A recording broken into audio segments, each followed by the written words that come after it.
Hare Krishna. Welcome to our channel queen of dessert.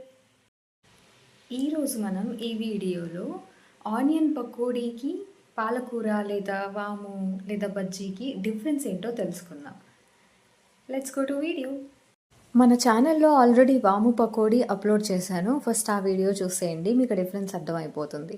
But still నేను explain చేస్తాను.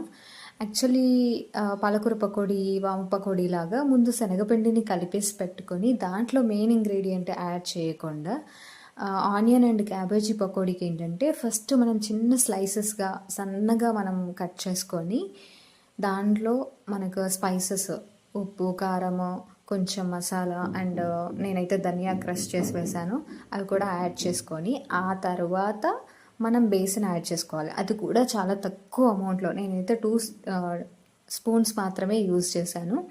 So దాంతోనే మనం కలిపేసుకోవాలి. మనకు అసలు వాటర్ అవసరమే పడదు. ఇన్ కేస్ కొంచెం డ్రైగా అనిపిస్తే దాన్ని క్లోజ్ చేసి ఒక 5 minutes 10 minutes రెస్ట్ ఇచ్చేసేయండి, అంతే. ఇంకా తర్వాత కొంచెం దాంట్లోనే వాటర్ ఊరిపోతుంది. ఆయిల్లో వేసామంటే క్రిస్పీ పకోడీ తయారు.